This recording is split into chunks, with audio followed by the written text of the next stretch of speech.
புது புது அர்த்தங்கள் நிகழ்ச்சிக்கு வரவேற்கிறோம்.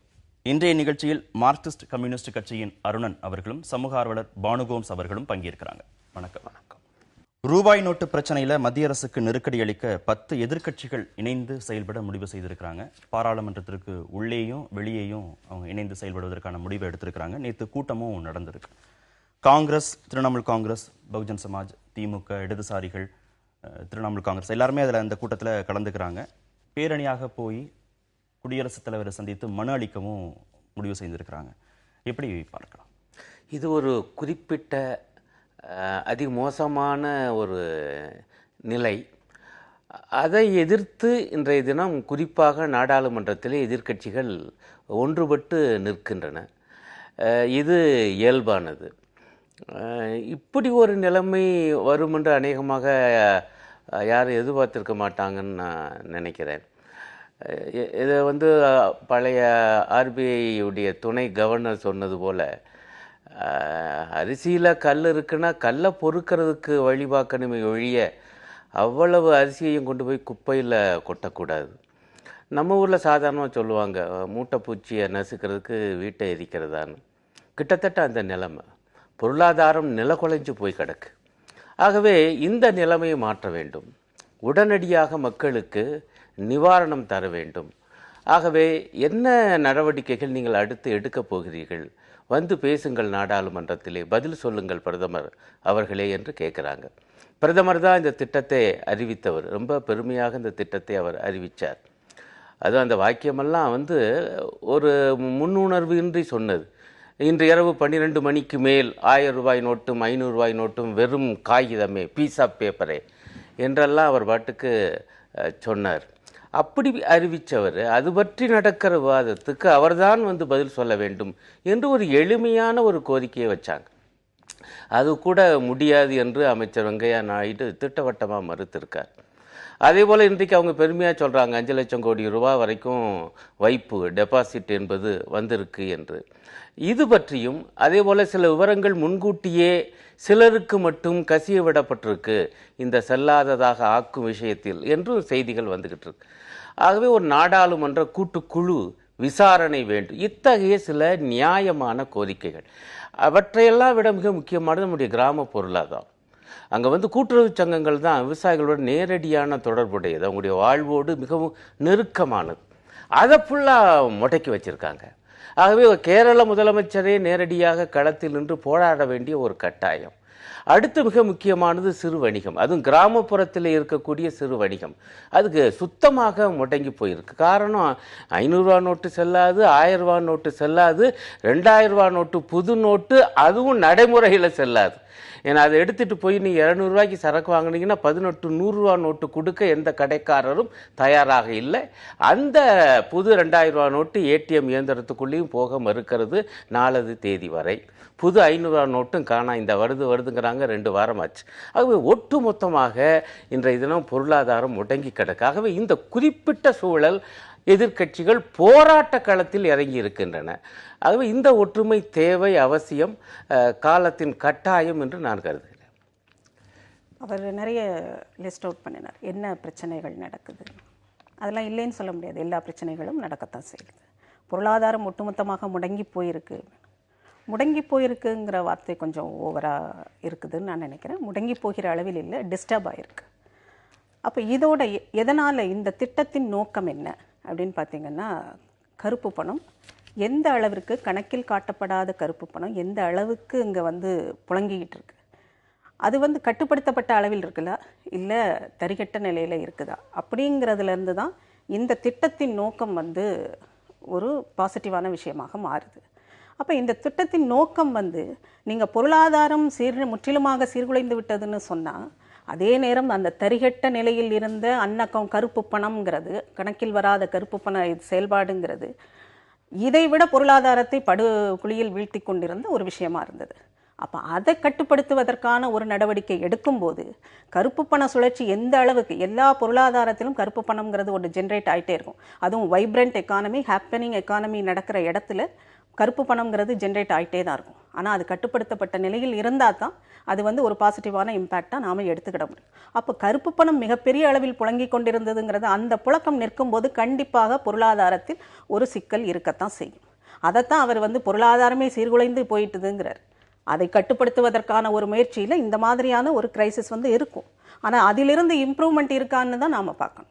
அப்படித்தான் நான் பார்க்குறேன். பொதுமக்கள் வந்து அந்த நடைமுறையை வந்து ஏத்துக்கிறாங்க, அதாவது செய்யப்பட்ட விஷயத்தை வந்து ஏத்துக்கிறாங்க, சரியான விஷயம்னு ஏத்துக்கிறாங்க. ஆனா அவங்க எதிர்கொள்ளக்கூடிய பிரச்சனைகள் இருக்கு இல்லையா, வங்கிகள்ல பணம் மாற்ற முடியல, ஏடிஎம்ல போய் பணம் எடுக்க முடியல, அந்த மாதிரியான நடைமுறை சிக்கல்களை மட்டும்தான் அவங்க வந்து எதிர்க்கிறாங்க. இதை இன்னும் திட்டமிட்டு செஞ்சிருக்கலாம் அப்படின்னு சொல்றாங்க.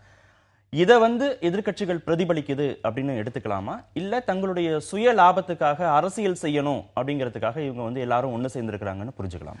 இல்லை, சகோதரி சொன்னாங்க கருப்பு பணம் என்பது அது பொருளாதாரத்துக்கு மிகப்பெரிய கேட்டை விளைவிக்கக்கூடியது தானே, அதை ஒழித்து கட்ட வேண்டியது அவசியம் இல்லையா என்று அவங்க கேட்டாங்க. கேள்வி நியாயமானது. ஆனால் கருப்பு பணம் என்பது ரொக்க வடிவத்தில் மட்டும் இல்லை. சாதாரணமாக எல்லா பொருளாதாரவாதிகளும் சொல்லிட்டாங்க, மொத்த கருப்பு பணத்தில் 5% 6% வரைக்கும் தான் ரொக்க வடிவத்தில் இருக்கு. இல்ல, ரொக்க வடிவத்தில் மட்டும் இல்லைங்கிறது எப்படி உண்மையோ அதே மாதிரி ரொக்க வடிவத்திலும் இருக்கிறதுங்கிறதும் உண்மை.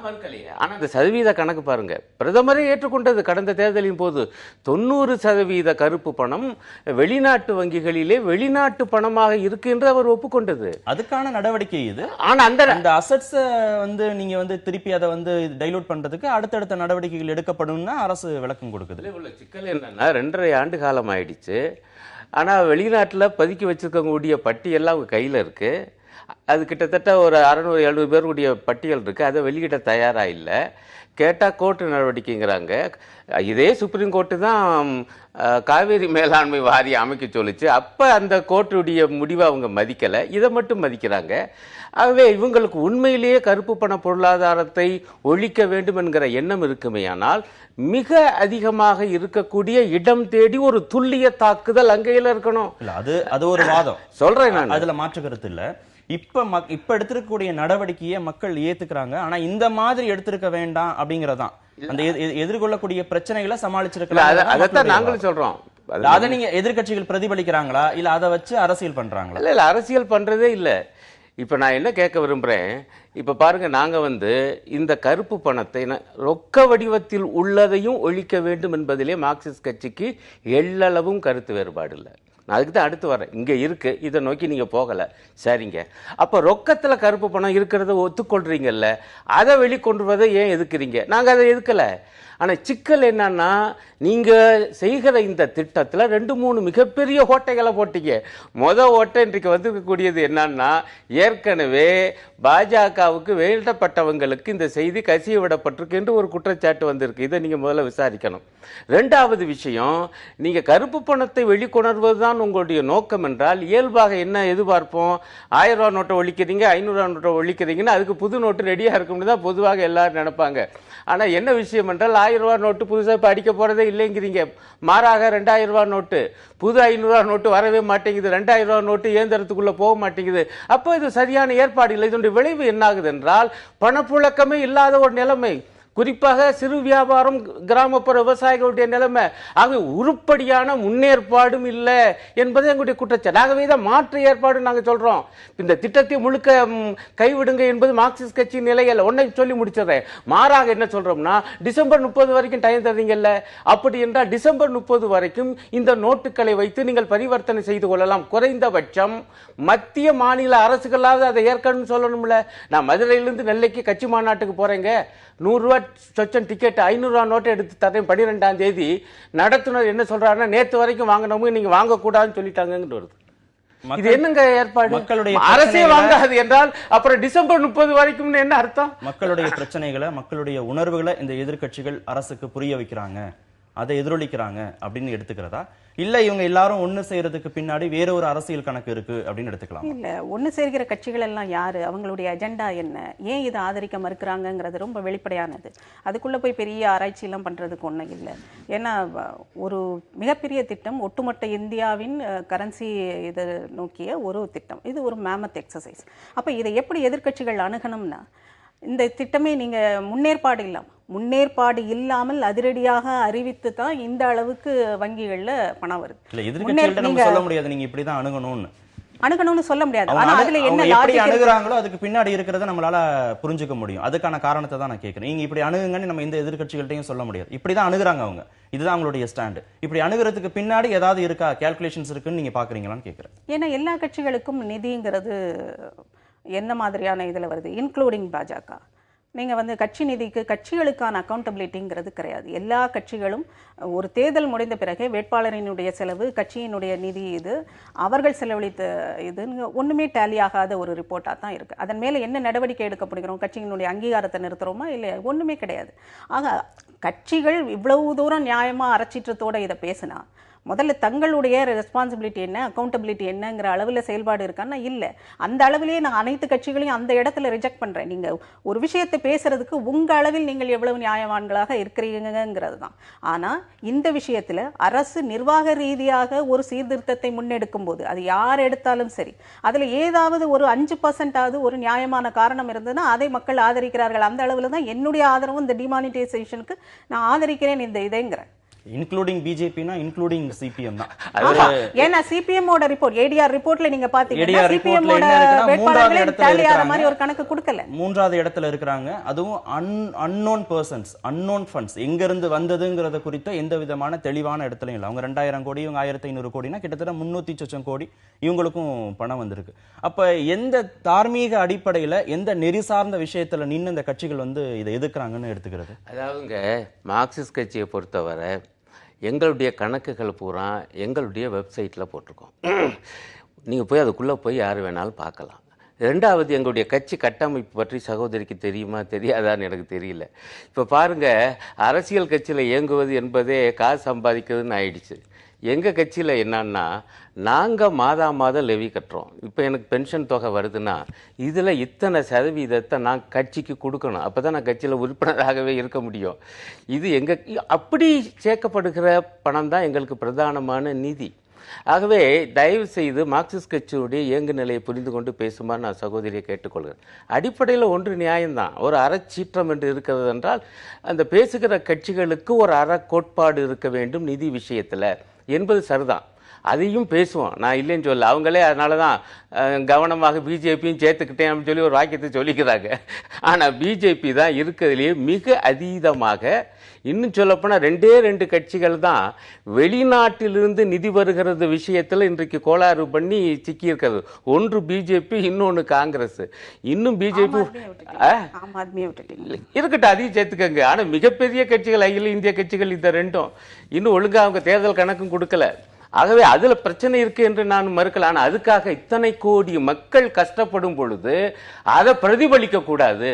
முதல்ல நீங்கள்லாம் சரி பண்ணிட்டு வாங்க என்று சகோதரி போன்றவங்க பேசுவது நியாயமே அல்ல. பிறகு யார் இந்த மக்களுக்காக பேச போறா? அவங்க தான் தெளிவா பிஜேபி சொல்றாங்களே, ஆமா கஷ்டம்தான், கஷ்டப்படத்தான் செய்யணும் என்றெல்லாம் அவங்க பேசிட்டு இருக்காங்க. அவங்க எந்த ஒரு நிவாரணமும் தராமல் நீங்க இருப்பீங்க. ஆனா அதை பத்தி பேசுறதுக்கு எதிர்கட்சிகளுக்கு உரிமை கிடையாது என்று ஒரே வாக்கியத்தில் சொல்லி முடிச்சா பிறகு மக்களுக்காக யார் பேசுறது? பொது பிரச்சனைக்காக அவங்க வந்து ஒண்ணு சேர்ந்திருக்கிறாங்க. இத தேர்தல் கூட்டணி வேற விதமான எந்த விதமான கணக்குகள் இல்ல அப்படின்னு எடுத்துக்கலாமா? இல்ல, நீங்க அந்த கட்சிகளுக்கு என்ன மாதிரியான நோக்கம் இருக்கும்னு கேட்டதுனால தான் அந்த இதை கொண்டு வர வேண்டியது. ரெண்டாவது, கம்யூனிஸ்டுகளை பொறுத்த அளவில் அவங்க லெவி செலுத்தி மட்டும்தான், அந்த நிதியில மட்டும்தான் அந்த கட்சிகள் எங்குதாங்கிறது அவர் தான் சொல்லணும். ஏன்னா டாட்டாவிடமிருந்து நிதி வாங்கின கணக்கெல்லாம் உண்டு, வெளிப்படையாக மக்களுக்கு தெரிந்த ஒரு தவறான தகவல் தராங்க. ஒரே ஒண்ணு, ஒருத்தர் அப்படி ஒரு ஏகபோக முதலாளி எங்களுக்கு எல்லாருக்கும் நிதி அனுப்பியிருக்கே, உங்களுக்குன்னு சொல்லி செக் அனுப்பினார், அதை அப்படியே திருப்பி கொடுத்துருக்கோம். தயவுசெய்து தகவல்களை தெரிந்து கொண்டு பேசுங்க. இன்னொரு விஷயம், ஏன் இவர்கள் கொடுக்கிற கணக்கு டேலி ஆவதில்லை? எலெக்ஷன் கமிஷனுக்கு வேட்பாளர்களாகவும் கட்சியாகவும் கொடுக்கிற நிதி வந்து கணக்கு 2 பேருக்கும் டேலி ஆகணும். ஆகலைங்கிறது ஏடிஆர் ரிப்போர்ட். அது பத்தி என்ன பேசணும் இந்த விவாதத்தை? இதுல ஒரு கட்சியை மட்டும் நம்ம திரும்ப நாம வந்து ஹோலியர் தேன் தோ ஆட்டிட்யூட் எடுக்கும்போது உங்களிடம் இருந்த அதிக டாக்குமெண்ட் பூர்வமான ஒரு இதை வந்து சுட்டிக்காட்டலாம். ஏடிஆர் ரிப்போர்ட் அப்படித்தானே சொல்லுது. இந்த பிரச்சனைக்காக மக்கள் பிரச்சனைக்கு குரல் கொடுக்கவே கூடாது அப்படின்னு நீங்க சொல்ல முடியாதுங்கிற விளக்கத்தை அந்த மாதிரி சொல்லவே இல்லை. நீங்க கட்சியினுடைய நோக்கம்னு கேட்டதனால நான் அந்த இதை பாயிண்ட் வச்சேன். ஆனா இதை சுட்டி பிஜேபி எப்படி பண்ணுங்கிறது நீங்க சொல்ல மாட்டேங்கிறீங்க. ஒரு வாக்கியத்தோட சேர்த்துதானே சொல்றேன். ஒரு வாக்கியம். ஆனா எத்தனை கோடி, எத்தனை பேர்ட்ட இருந்து எவ்வளவு 1000 கோடி ரூபாய் அதானியுடைய பிளைட்ல போய் பிரதம மந்திரி இன்னைக்கு ஆகியிருக்கவர் எப்படி பிரச்சாரம் பண்ணார் என்பதை நீங்க ஏன் பேச மாட்டேங்கிறீங்க? அந்த இடத்துல தான் இந்த சிஸ்டம் இப்படி தான் இருக்கு. கட்சிகள் நிதி இல்லாம போட்டியே போட முடியாதுங்கிற அளவில் இருக்கும்போது இந்த சிஸ்டத்திலிருந்து தான் ஆட்சிக்கே வர வேண்டியிருக்கு. ஆனா ஆட்சிக்கு வந்த பிறகு ஒரு அரசாக நிர்வாக ரீதியாக சீர்திருத்த ரிஃபார்ம்ஸை எடுக்கும் போது அதற்கு மக்களுடைய ஒத்துழைப்பு தேவை. அந்த மாதிரியான ஒரு நடவடிக்கையாக தான் இந்த டிமானிட்டைசேஷனை பார்க்க வேண்டியிருக்கு. ஏன்னா இந்த மாதிரியான ஒரு பணம் விளையாடுகிற, பணம் அதிகாரம் செலுத்துகிற, ஆதிக்கம் செலுத்துகிற ஒரு செட்டப்ல இருந்து தான் அதிகார ஆட்சி கட்டிலேயே வந்து உட்கார முடியுது. அப்ப அதிலிருந்து வருகிற ஒருவர் இந்த மாதிரி ஒரு இதை ரிஃபார்ம்ஸ் எடுக்கும்போது அவர்களுடைய கட்சிக்குள்ளேயே மிகப்பெரிய எதிர்ப்புகளோ எதையும் நாம பார்த்துட்டு தான் இருக்கோம். அதை தாண்டி ஒருவர் எதிர்க்கும் போது அந்த இதுக்கு ஆதரவுங்கிறது மக்கள்கிட்ட வருது. ஆனா இதுல செயல்பாடுன்னு வரும்போது இந்த இம்ப்ளிமெண்டேஷன்ல மிகப்பெரிய பிரச்சனைகள் இருக்கத்தான் செய்யுது. அது ஒவ்வொரு நாளும் வர வர வர நாம ஆனா இன்னொன்னையும் நாம பார்க்கணும். ட்ரேடர்ஸ் வந்து ரொம்ப சின்ன ஸ்மால் டைம் ட்ரேடர்ஸ் எல்லாம் வந்து ரொம்ப அஃபெக்ட் ஆறாங்க. 10 ரூபாயாக இருந்தாலும் சரி, 10 லட்சம் கோடியாக இருந்தாலும் சரி, நீங்க அன்அக்கவுண்டட் மணியை நீங்க ஜெனரேட் பண்ணுகிறவராக இருந்தா அந்த பிராக்கெட்டுக்குள்ள நீங்க வரணும், டாக்ஸ் பிராக்கெட்டுக்குள்ள நீங்க வரணுங்கிறது தான் இந்த திட்டத்தோட செயல்பாடு. ஸ்மால் ட்ரேடர்ஸ்னா நீங்க பில் இல்லாம கொடுங்க நாம சொல்ல முடியுமா? அப்ப அந்த மாதிரியான ஒரு எக்ஸசைஸ் தானே, எல்லாரையும் கவர் பண்ணுகிற ஒரு எக்ஸசைஸ் தானே. அதுல பிரச்சனைகள் இருக்கத்தானே செய்யும். நீங்க முன்னாலே 1000 ரூபாய் நோட்டு 500 ரூபாய் நோட்டு புதுசா அடிக்க ஆரம்பிச்சிட்டீங்க அப்படின்னாலே நமக்கு தெரியாது. ஆனா யாரு ஸ்மெல் பண்ணணுமோ அவங்க ஸ்மெல் பண்ணிடுவாங்க. இதுக்காகத்தான் இது நடக்குது அப்படி. ஆக எல்லாமே கடைசி நிமிஷத்துல அவர் 8 மணிக்கு மேல அறிவிச்ச பிறகுதான் அதற்கான ஏற்பாடுகளை தொடங்குதுங்கும் போது இந்த மாதிரியான நடைமுறை சிக்கல்கள் இருக்கத்தான் செய்யும். இல்ல எல்லோருக்கும் கல்வி போகாத ஒரு சூழல்ல, எல்லோருக்கும் வங்கி கணக்கு தொடங்கப்படாத ஒரு சூழல்ல, எல்லோரும் அந்த பயன்பாட்டுக்கு இன்னும் ஒத்து வராத ஒரு சூழல்ல ஒரே இரவுல இதை வந்து சாத்தியப்படுத்துறதுங்கிறதான பிரச்சனை. அதை தானே இப்ப நம்ம புரிஞ்சுக்கிறோம். 10 ரூபா விற்கக்கூடிய ஒரு சாதாரண சிறு வியாபாரிக்கு நாம சொல்லக்கூடிய இந்த வங்கி ப்ரொசீஜர்ஸ் எல்லாம் உங்களுக்கு தெரியுமா? ஆன்லைன் டிரான்சாக்ஷன் தெரியுமா? பேடிஎம் பத்தி அவங்களுக்கு புரியுமா? அந்த நடைமுறை சிக்கல்களை நம்ம உணர்ந்துதானே நீங்க வந்து அறிவிக்கணும். அந்த இடத்துல தான் வங்கிகள் எப்படி செயல்படணுங்கிறது இருக்கு. ஸ்டேட் பேங்க்ல இருந்து ரூரல் சைட்ல மொபைல் இதுக்கு பணத்தை எடுத்துட்டு போய் வீடு வீடாக உங்களுக்கு எவ்வளவு தேவைங்கிற அந்த சீலிங்குள்ள இருக்கிற மாதிரி பணத்தை மாற்றி கொடுக்கிற ஒரு எக்ஸசைஸ்லாம் நடந்தது. ஆனா எவ்வளவு தூரம் நாமளே பார்க்கிறோம், வங்கி அதிகாரிகள் இந்த விஷயத்துல எவ்வளவு தூரம் இன்வால்வ் ஆயிருக்காங்க. சமீபத்தில் ஒரு வங்கி இவர் வந்து அரெஸ்ட் ஆனதெல்லாம் பார்க்கிறோம். பணத்தை எடுத்துட்டு போனாரு, மாத்தது ஆக்சிஸ் பேங்க், அது நிறைய இதெல்லாம் வருது. அப்போ வங்கிகளினுடைய செயல்பாடு, வங்கி அதிகாரிகளாக வங்கி பணியாளர்களாக இருக்கிறவர்களுடைய சிலரினுடைய செயல்பாடு, எல்லாரும் அப்படி இல்லை. ஏன்னா எல்லாருமே ஓவர் டைம் ஒர்க் பண்ணி இதற்காக மிகப்பெரிய அளவில் செயல்பட்டு இருக்காங்க, பணியாற்றிட்டு இருக்காங்க. அது பாராட்டுக்குரியது.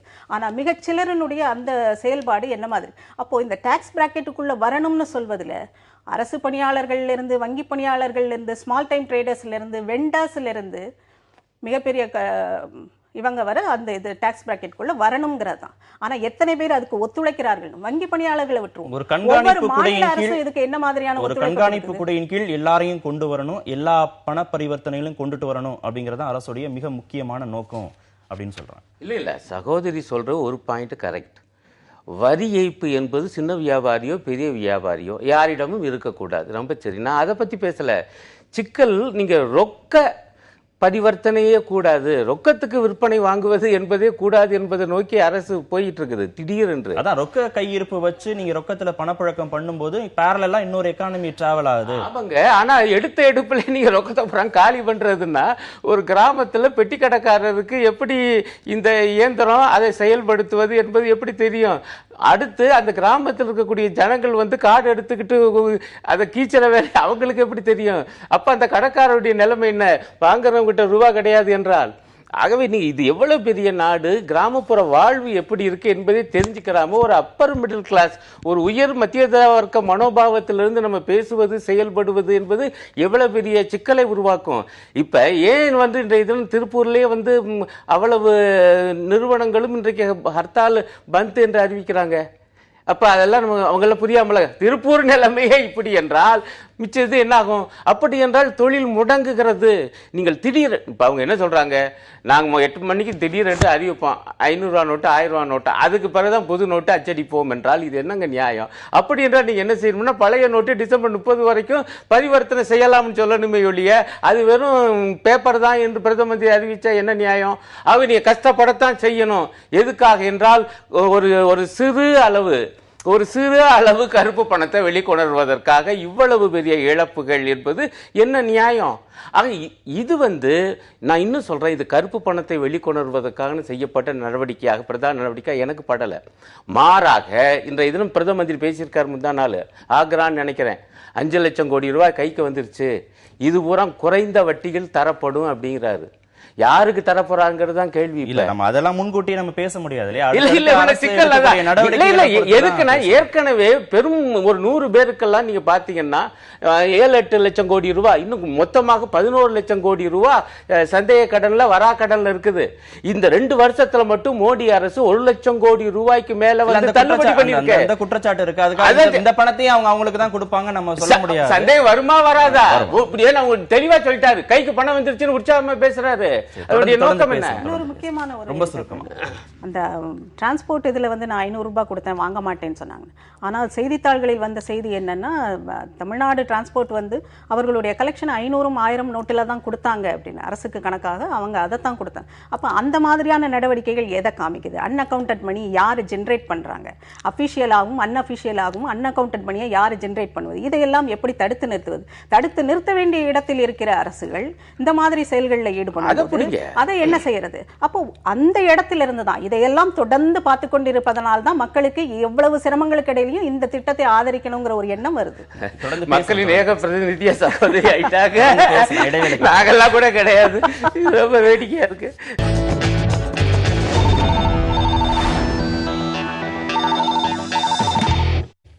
சமஸ்கிருதம் ஆன்மீகத்துக்கான மொழி மட்டுமல்ல அப்படின்னு துணை குடியரசுத் தலைவர் ஹமீத் அன்சாரி சொல்லியிருக்காரு.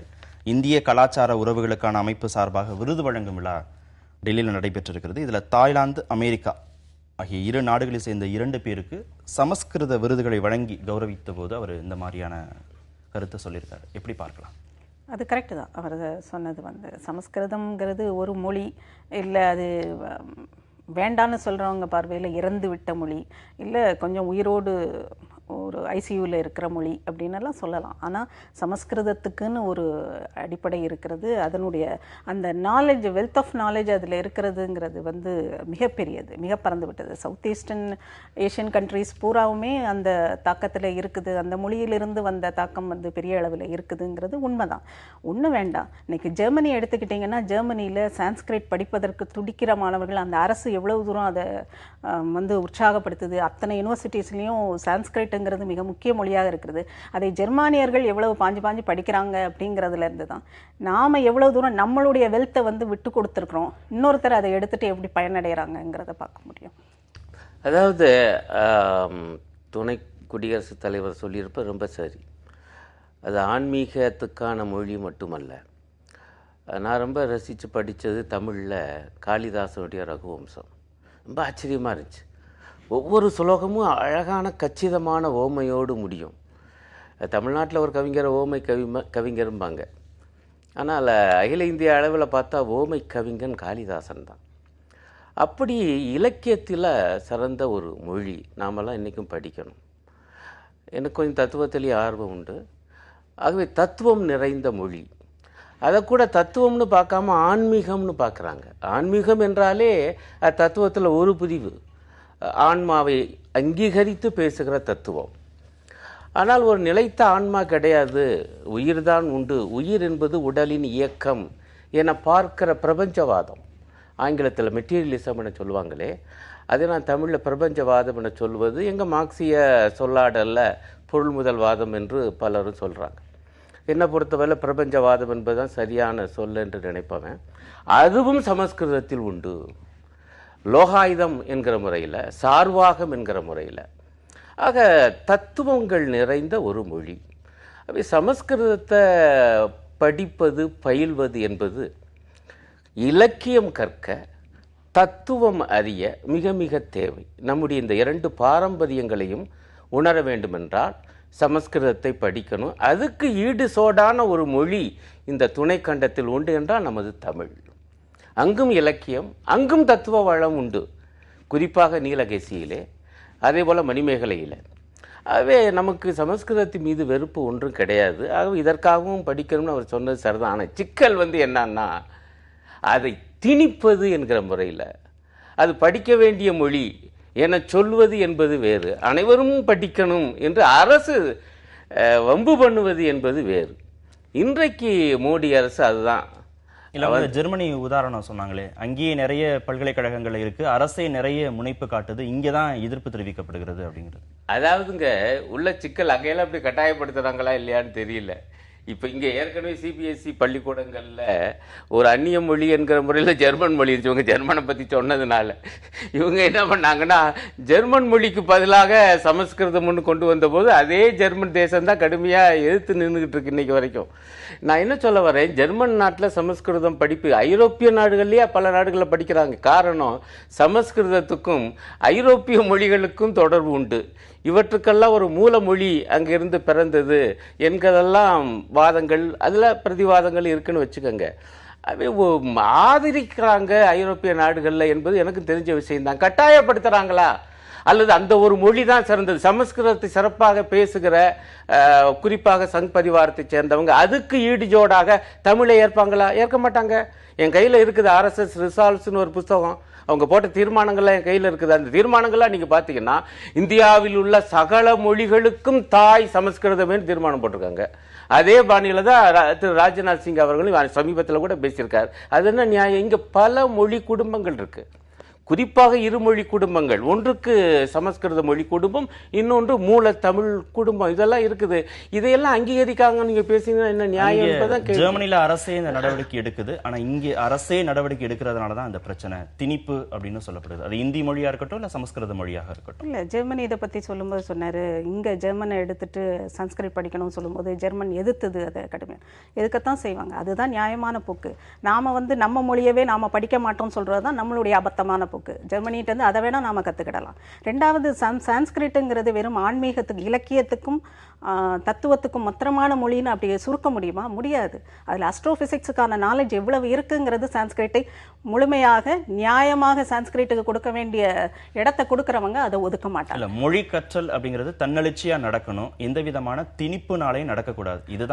இதுதான் வாதம். ஆனா அந்த மொழி பேச்சு வழக்காக இருந்ததுன்னா அதை யாரும் திணிக்க வேண்டிய அவசியம் இல்லை.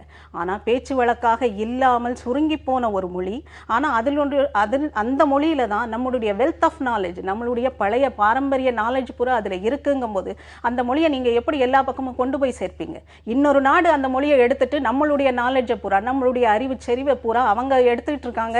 அதுல இருந்து சொன்னதிலே தான் இன்னொரு கேள்வியும், அப்ப அதுக்கு ஈடு இணையாக தமிழ் மொழியிலையும் அந்த இலக்கணங்கள் இலக்கியங்கள் இருக்கிற போது நீங்க அதுக்கான முயற்சிகளை நீங்க செய்யறீங்க அரசை நோக்கி ஒரு கேள்வி வருது. எதற்காக மொழிவாரி மாநிலம்னு பிரிக்கப்பட்டது? அந்தந்த மொழிக்கான செழிப்பையும் அந்தந்த மொழிக்கான இருப்பையும் உறுதி செய்து அதை வளர்த்தெடுப்பது அந்தந்த மாநிலத்தின் பொறுப்புன்னு நாம மொழிவாரி மாநிலத்துக்கான ஒரு ஜஸ்டிபிகேஷன் கொடுத்தோம் அப்படின்னா, சான்ஸ்கிரிட்டுக்குன்னு எந்த மாநிலமும் கிடையாது. அதை மத்திய அரசு கொண்டு வருகிறதுனா ஒவ்வொரு மாநிலமும் அந்த மொழியையும் நாம வளர்த்தெடுப்பதற்கு தான் முயற்சி செய்யணுமே தவிர, நாம மொழியோட அதை கம்பேர் பண்ணி இந்த மொழியை நாம வளர்த்துக்கிடுவோமா, நீங்க ஏத்துக்கிடுவியாங்கிறது எவ்வளவு அபத்தமான வாதம். மாநில மொழிகளை மாநிலங்கள் பண்ணணும் வளர்க்கணும்னு சொல்றாங்க. ரொம்ப பெரிய தடம் இது விவாதிக்கிறதுக்கு நேரம் இல்லாதனால ஒரே ஒரு பாயிண்ட் தான், அது பேச்சு மொழியா இல்லாதனால தான் திணிப்புக்கு அவசியம் இருக்குன்னு சொல்லி திணிப்பையே அவங்க நியாயப்படுத்துற அளவுக்கு இங்க இருக்கிற அரசியல் கட்சிகள் தான் மக்கள் என்ன கத்துக்கணும் என்ன கத்துக்க வேண்டாம் டிசைட் பண்ணுதுன்னா அரசியலா நம்மளுடைய கல்வியை டிசைட் பண்ணுது இல்ல. அதுதாங்க திணிப்பு தான் பிரச்சனைங்கிறேன். எனக்கு ஒரு அந்நிய மொழி, ஜெர்மன் மொழியோ ரஷ்ய மொழியோ அல்லது இத்தாலிய மொழியோ பிரெஞ்சு மொழியோ கத்துக்கொண்டா எனக்கு அதற்கான வாய்ப்பு அதிகம் என்று நான் நினைக்கிறேன். ஆனா அது கிடையாது, இனிமே அந்த மொழிகள் கிடையாது, நீ சமஸ்கிருதம் தான் படிக்கணும்னு திணிச்சா அது என்ன நியாயம்? ஆனா அப்படித்தான் திணிப்போம் என்று சகோதரி வாதிடுவது என்பது இது மொழி ஆதிக்கத்தினுடைய வெளிப்பாடு. ஒரு பேச்சை திரிக்கிறது. எங்கேயாவது திணிப்பு தான் சரி நான் சொல்லவே இல்லை. சொன்னீங்க ஆப்ஷன்ல நீங்க சான்ஸ்கிரிட் திணிப்புக்கான தேவை இருக்குன்னு சகோதரி தேவைங்கிற வார்த்தையை நான் சொல்றேன். ஒரு வார்த்தையை திரிக்கிறதுங்கிறது அரசியலுடைய பேச்சு. உங்களுடைய பேச்சுடைய தவறான பொருள்களை அரசியல் பேச்சு இப்படிதான்.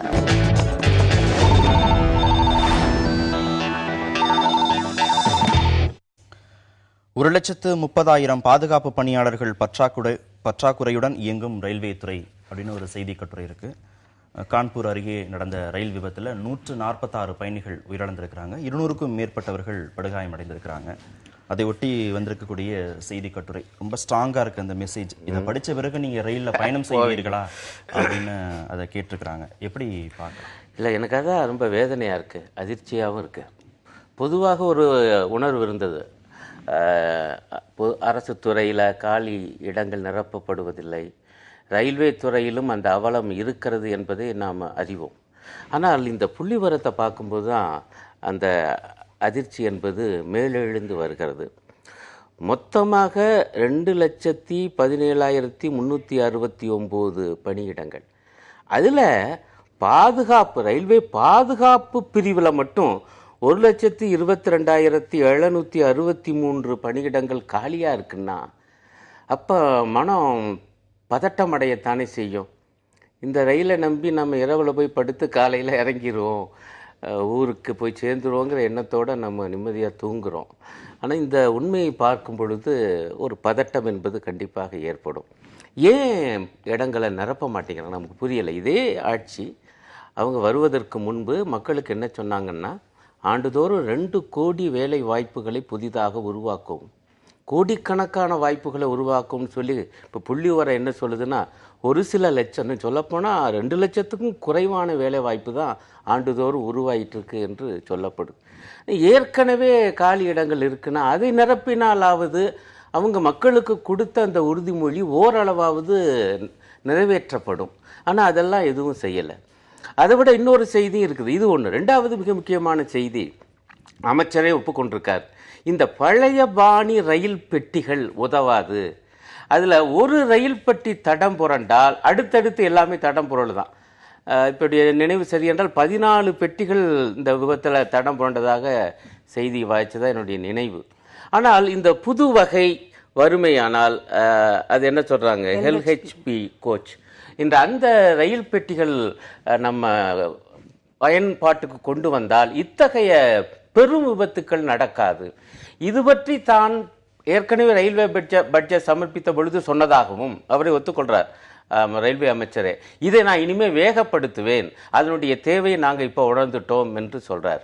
அப்படி என்றால் அந்த உணர்வு ஏற்கனவே இருந்துச்சுன்னா ஏன் புது பெட்டிகள் இன்னும் வந்து சேரல என்று நமக்கு ஆச்சரியமா இருக்கு. மூன்றாவது அம்சத்தையும் அவர் சொல்றாரு, இதுல மனித பிழையும் இருக்கலாம், உரிய விசாரணை செய்யப்பட்டு யார் பொறுப்போ அவர்கள் உரிய தண்டனை பெறுவார்கள் என்று சொல்றார். அப்படி என்றால் 3 விஷயங்கள் இதுல இருக்கு. உரிய பாதுகாப்பு பிரிவில் கூட ஆட்கள் நியமிக்கப்படலை. அங்கே உள்ள வாட்சி பார்த்தா நாங்கள் 16-17 மணி நேரம் வேலை பார்க்க வேண்டியிருக்குது, அதே போல் லீவு போட்டால் நான் தொடர்ந்து வேலை பார்க்க வேண்டியிருக்கு என்று அந்த பிரிவில் இருக்கக்கூடியவங்க புலம்பி இருக்காங்க. அது அப்போ நவீன பெட்டிகள் இல்லை, அப்புறம் மனித பிழையும் நடக்குது. இந்த 3 சேர்ந்திருக்கு என்றால், இந்த 3 சரி செய்யப்படவில்லை என்றால் நிச்சயமாக பயணிகளுக்கு பயம் வரத்தான் செய்யும். நீங்கள் எப்படி பார்க்குறீங்க? அதுதான், அதாவது ஒட்டுமொத்த ரயில்வே இதில் வந்து 56% வந்து இந்த மாதிரி பாதுகாப்பு பணியில் இருக்கிற அந்த சேஃப்டி சர்வீஸில் தான் வருது. அதில் 2013 1,47,000 காலி இடங்கள் இருந்ததாகவும் 2013க்கு பிறகு 19,500 பணியிடங்களை நிரப்பப்பட்டிருக்கிறதுங்கிறது அந்த ஆர்டிக்கிளில் இருக்கிற ஒரு செய்தி. இதுதான் அந்த ஐசிஎஃப் கோச் ஃபேக்ட்ரி எல்லாமே வந்து ஒட்டுமொத்தமாக அத்தனை ரயில் இதையும் எடுத்துட்டு இந்த எல்ஹெச்பி பாணி கோச்சுகளை வந்து நீங்கள் வந்து விட்டால் தான் சேஃப்டின்னு சொல்லி ஏற்கனவே ஒரு பேனலோட ரிப்போர்ட் தான் அது. அதுக்கு 10,000 கோடி நிதி தேவைப்படுகிறது அப்படின்னு. இன்றைய தேதியில் 10,000 கோடிங்கிறது ரீசனபிளான ஒரு இதுதான், ரொம்ப எக்ஸாபிட்டன்ட் அமௌண்ட்லாம் நாம் சொல்ல முடியாது. அப்போ ரயில்வே துறை வந்து இதில் தான் வந்து உடனடியாக கவனம் செலுத்த வேண்டிய ஒரு இது. இந்த கோச்சுகளை மாற்றணும், ரெண்டாவது அந்த பாதுகாப்பு பணியில் இருக்கிற அந்த காலி இடங்களை நிரப்பணுங்கிறது. அது உடனடியாக அத்தனை இதையும் நிரப்ப முடியுமாங்கிறது ஒரு கேள்வி இருக்குது. ரெண்டாவது வந்து அந்த எல்ஹெச்பி கோச்சஸை வந்து உடனடியாக அந்த இதுக்கு ஐசிஎஃப் முற்றிலுமாக அந்த இதை வந்து நிறுத்திட்டு அந்த இதுக்கு போக முடியுமா? அப்போ அந்த இடத்துல இருக்கிற பணியாளர்கள் இல்லை யூனியன்கள் என்ன மாதிரி இதை ஃபேஸ் பண்ணுவாங்க, எதிர்ப்பாங்களா இல்லை ஆதரவு கொடுப்பாங்களா, அதெல்லாம் இருக்குது. புதிய பெட்டிகளை போடணும், நிறைய பணியாளர்கள் போடணும் விபத்தை குறைப்பதற்கு அப்படின்னு சொல்லப்படுகிறது. அமைச்சர் தரப்புலையும் அதை வந்து ஒத்துக்கிறாங்க. அந்த ட்ரெயினில் போன ஒரு பயணி வந்து முன்னாடி இறங்கின ஸ்டேஷனில் ட்ரெயின் வந்து ரொம்ப சத்தத்தோடு போகுது, அந்த வீல்ல இருந்து ரொம்ப சத்தம் வந்திருக்கு, நான் இது வரைக்கும் அதில் பயணம் செஞ்சுருக்கேன் ஆனால் அந்த அளவுக்கு சத்தம் வரலைன்னு அவர் ஸ்டேஷனில் போய் புகார் கொடுத்துருக்குறாரு. அதன் பிறகும் அந்த ட்ரெயின் போயிருக்கு, அது விபத்து நடந்திருக்கு. ஒருவேளை அவர் புகார் கொடுத்ததை வந்து ரொம்ப சீரியஸாக எடுத்துக்கிட்டு அதை சரி பண்ணியிருந்தாங்கன்னா இவ்வளோ பெரிய விபத்துக்கள் நடந்திருக்காது அப்படின்னு சொல்கிறாங்க. நீங்க ஆட்கள் பற்றாக்குறையை தாண்டி அந்த இன்வால்மெண்ட் இருக்கு இல்லையா, டெடிகேஷன் இருக்கு, பணியாளர்களுடைய டெடிகேஷன் அப்படிங்கிறது விபத்துகளை குறைக்கும் அப்படின்னு எடுத்துக்கலாமா? கண்டிப்பாக அதைத்தான் நானே சொன்னேன். மனித பிழை இருக்குமே ஆனால் அதையும் விசாரணை செய்யணும்னு. பொதுவாக ஒட்டுமொத்தமாக பார்த்தீங்கன்னா தொழிலாளர்கள் வந்து ஒரு ஆர்வத்தோடு தான் வேலை பார்ப்பாங்க. ஒரு டெடிகேஷன் என்பது கண்டிப்பாக அவங்களுக்கு இருக்கும். காரணம் வந்து இது எவ்வளவு சிக்கல், இதில் எவ்வளவு ஆபத்து இருக்குது, பயணம், ஒரு உத்தரவாதமான பயணத்தை தர வேண்டிய பொறுப்பு நம்ம எல்லாருக்கும் இருக்குது என்ற அடிப்படையில் அவங்க வேலை பார்க்குறத நம்ம பார்க்கலாம். ஆனால் அவங்களும் மனுஷங்க தானே. அதனால தான் அவங்க பேட்டியில் சொல்கிறாங்க, நாங்களும் மனிதர்கள் தான். எங்களை வந்து இப்படி 16 மணி நேரம் 17 மணி நேரம் தொடர்ச்சியாக வேலை வாங்கினீங்கன்னா எங்கள் உடம்பும் மனமும் சலிப்படையத்தானே செய்யும் என்று அவங்க அந்த புலம்பல் என்பது அதுவும் நம்ம காது கொடுத்து கேட்கணும். இப்போ இவர் எச்சரிக்கை செய்தும் அந்த சம்பந்தப்பட்ட அந்த நபர் அந்த பாதுகாப்பு விஷயத்தில் இன்னும் கொஞ்சம் அலர்ட்டாக இருந்திருக்கணும் என்று தான் நமக்கு படுகிறது. ஆனால் அவருடைய நோக்கில் இருந்து என்ன ஆச்சு என்பதையும் விசாரிக்க வேண்டியிருக்கும். ஆகவே இது எல்லாத்தையும் ஒட்டுமொத்தமாக தான் பார்க்க. நான் ஒன்றை சொல்லுவேன், சகோதரி வந்து இந்த மாதிரியான அந்த பெட்டிகள் மாற்றம் வரும் பொழுது தொழிற்சங்கங்கள் பொதுவாக இந்த மாதிரியான நல்ல மாற்றங்களை எதிர்ப்பதில்லை. அவங்க ஒரே ஒரு நிபந்தனை தான் விதிப்பாங்க. அது என்னன்னா, இதை சொல்லி இருக்கிற வேலையில் உள்ளவங்களை வெளியில் அனுப்பாதீங்க, அவங்களுக்கு உரிய பயிற்சியை கொடுத்து அதை அவங்களுடைய வேலையை தக்க வைங்க என்பது அது இயல்பான ஒரு டிமாண்ட். தற்போது திருப்பரங்குன்றத்தில் நடந்த இடைத்தேர்தல் தொடர்பான கள நிலவரங்களை செய்தியாளர்கள் தருவதற்காக காத்திருக்கிறாங்க. அவங்கள்ட்ட நம்ம தொடர்ந்து பேசலாம். இன்னொரு முக்கியமான விஷயம் வந்து இன்சூரன்ஸ் எடுக்கிறது. 92 காசு அளவுக்கு நீங்க ரயில்ல பயணம் செஞ்சீங்க அப்படின்னா இன்சூரன்ஸ் கிடைக்கும். அது வந்து விபத்துல இறந்து போனாலோ அல்லது நிரந்தர ஊனம் அல்லது குறைந்தபட்ச காயங்கள், மருத்துவ செலவுகள், இதற்காக இந்த பணம் வந்து வழங்கப்படுகிறது. ரொம்ப குறைவான மக்கள் தான் அந்த இன்சூரன்ஸை வந்து எடுத்திருக்கிறாங்க. அரசு தரப்புல இன்சூரன்ஸை எடுக்கணும் அப்படிங்கிற விழிப்புணர்வை மக்கள்கிட்ட கொண்டு போய் சேர்க்கலையா, இல்ல டிக்கெட்லயே அதுக்கான கட்டணத்தை அரசாங்கமே சேர்த்து இருக்கணுமா? ஏன்னா மக்கள் வந்து அதற்கு பரிச்சயப்படுறதையோ இல்ல அதுக்கான பழகுறதோ கொஞ்சம் நாளாகும். அதனால கண்டிப்பாக ஒரு ரூபாய் அதிகம் தான் அப்படிங்கறத நீங்க அரசே இதை செஞ்சிருக்கணுமா? அது நேத்து அந்த ஒரு செய்தி வந்து இது மக்கள்கிட்ட விழிப்புணர்வு குறைவுன்னு எடுத்துக்கிறதா இல்ல மக்கள்கிட்ட விழிப்புணர்வை ஏற்படுத்தாத அரசு பிரச்சனை எடுத்துக்கிறதா? இல்ல, மக்கள்கிட்ட இந்த செய்தி போய் சேரல, பெரும்பாலான அளவில் சேரல. அப்ப இதுக்கான சொல்யூஷன் என்னன்னா, நீங்க சொன்னதுதான், டிக்கெட்டோட ₹1 சேர்த்து அதை வந்து மக்களுக்கு அந்த இதை வந்து அரசு வந்து நேரடியாக போய் இது பண்றதுதான். மக்கள் விழிப்புணர்வு பெற்று வந்து இன்சூரன்ஸ் எடுக்கணுங்கிறத விட இந்த மாதிரியான ஒரு இது இருக்கு, நீங்க டிக்கெட்டோட சேர்த்து வசூலிச்சுட்டு எல்லாருக்கும் அந்த இன்சூரன்ஸ் கொடுப்பதுங்கிறது தான் இந்தியா மாதிரியான நாட்டில் சாத்தியம். இல்லை எனக்கு என்ன ஒரு வினோதமாக படுதுன்னா, நம்ம வந்து ஒரு பொருளை வாங்குகிறோம், அப்படி என்றால் அந்த பொருள் தரமானது என்ற அடிப்படை. தரம் குறைந்தது என்றால் கன்சியூமர் ப்ரொடெக்ஷன், வாடிக்கையாளர் பாதுகாப்பு சட்டம்லாம் இருக்குது, அதன் அடிப்படையில் வழக்கு கூட தொடரலாம். இப்போ ரயிலை பொறுத்தவரை எது பொருள்? பாதுகாப்பான பயணம், உரிய நேரத்துக்கான பயணம், இதுதான் உள்ளது. நீங்கள் அது தவறுது என்றால் அதற்கான முழு பொறுப்பு ரயில்வே நிர்வாகம். நீங்கள் அதுக்கும் சேர்த்து தான் கட்டணம் வசூல் பண்ணுறீங்க. இப்போ நீங்கள் என்ன பண்ணிட்டீங்கன்னா, கட்டணம் வேறு, உங்களுக்கு பயணத்தில் காயம்பட்டாலும் தீவிரமான காயம்பட்டாலும் உயிரே போனாலும் நீங்கள் ஏற்கனவே அதுக்கான இன்சூரன்ஸ் ஈட்டுறுதி எடுத்திருக்கணும். அது உங்களுக்கான அறிவு இல்லாமல் போச்சு, அதுக்கு நாங்கள் என்ன பண்ணுறதுன்னா இது என்ன நியாயம்? இன்னும் சொல்லப்போனால் இந்த இன்சூரன்ஸ் தான் நமக்கு தெரியும், கிட்டத்தட்ட ஒரு மாதிரி லாட்ரி சீட்டு மாதிரி தான். அவ்வளவு பேர்கிட்டையும் 92 பைசா வாங்கி விபத்தில் பாதிக்கப்பட்டவங்களுக்கு மட்டும் தர்றது நிர்வாகம் பொறுப்பு இல்லை. இப்படி இந்த இன்சூரன்ஸ் ஸ்கீமையை இதுக்குள்ளே கொண்டாந்து நுழைச்சிருக்காங்க. இது என்ன முறை? நான் என்ன கேட்குறேன், நீங்கள் கட்டணம் விதிப்பது என்பதே இதுவும் சேர்த்துத்தான். எங்களை கொண்டு போய் பத்திரமாக உரிய இடத்துல இறக்கணும். இறக்கவில்லை என்றால் அதற்கான முழு இழப்பீட்டையும் அந்த நிர்வாகம் தரணும். அத்தகைய பார்வையோடு தான் எங்களுடைய இன்சூரன்ஸ்ங்கிற அந்த தொகை வந்து வசூலிக்க வேண்டிய அவசியம் இல்லை. கட்டணத்துக்குள்ள அதான் பொறுப்புங்கிறேன். அதான் பொருள் வாங்குறதுன்னு அர்த்தம். இங்க பொருள் என்பது என்னுடைய பயணம், அதுக்கு தான் நான் கட்டணம் செலுத்துறேன். இது வேற அது வேறங்கிறது எப்படி ஜனங்கள் ஏற்பாங்கன்னு எனக்கு புரியல. செய்திகள் அடுத்தடுத்து காத்திருக்கிறதுனால நம்ம நிகழ்ச்சியை நிறைவு செய்கிறோம்.